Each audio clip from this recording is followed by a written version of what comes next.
think everyone in Cayman is, probably all know right about now that Cayman is celebrating the Diamond Jubilee of its coat of arms.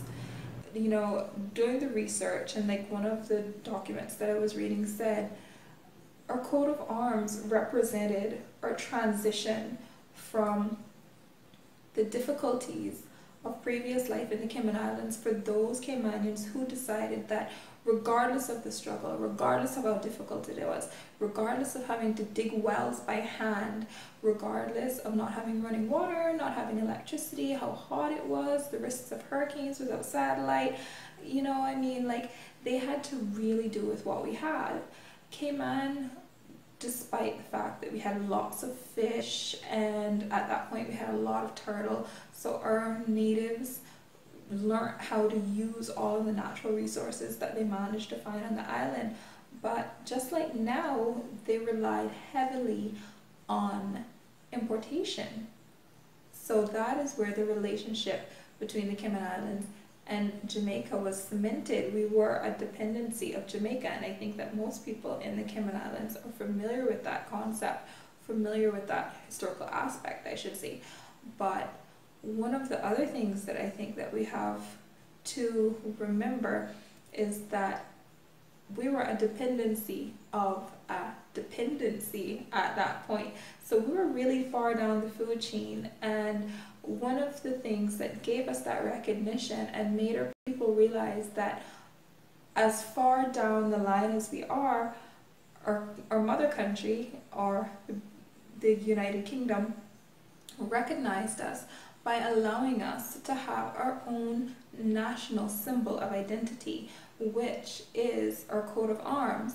Our coat of arms has so many variant aspects that really piece together the Caymanian history and the Caymanian culture in one vibrant, beautiful piece of art, because that's what a coat of arms is. It's a beautiful piece of art that all of us should really understand the history of it and the culture of it, and how that coat of arms represents who we are today and what we are today. I think that as Caymanians, we have to start identifying with each other and identifying with our beautiful culture and our wonderful history, the hardships of it, the struggles that our ancestors went through in order for us to have the life that we have today, in order for us to have the opportunities that we have today. Our people were known for being hardworking, friendly, welcoming. We were everything that visitors wanted to see. We helped each other. We sacrificed for each other.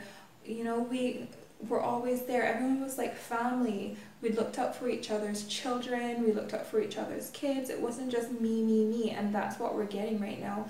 And as I watch everyone, including myself, complain about the cost of living and what's happening and what's not happening, and our education system and everything else, and I'm realizing that what is different between now and then, besides the fact that we have every single thing that we could possibly want, including bigger schools, more beautiful buildings, greater roads, everything. Remember, there was a point where you could not even get from Frank Sound to West Bay.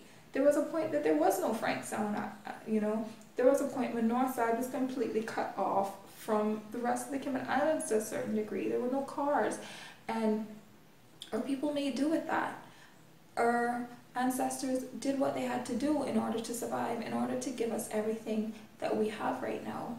And if they weren't complaining, then maybe we shouldn't be complaining. I think that we have to identify with everything that has taken place over the past 500 years of our history, since Christopher Columbus officially discovered us in 1503, and we have to appreciate what we have, and we have to summon all of the strength and endurance of our ancestors and start working just as hard as they did in order to make a future the same way that they have made for us. Malian people really have to start working together, which, it's not easy.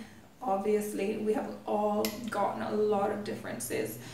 I think that our strive for being independent individuals and for having the best and for being the best has gotten in the way of our unity. It's even made us a bit covetous and judgmental.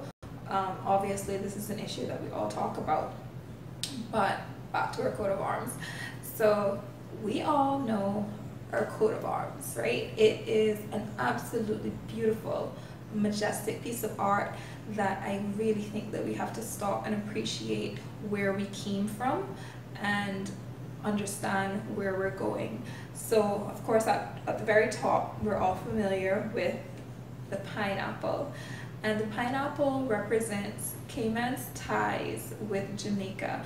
The Cayman Islands were a dependency of Jamaica until Jamaica gained its independence, and the people of the Cayman Islands decided that it was in our best interest to remain a dependency of Great Britain, which is what we did.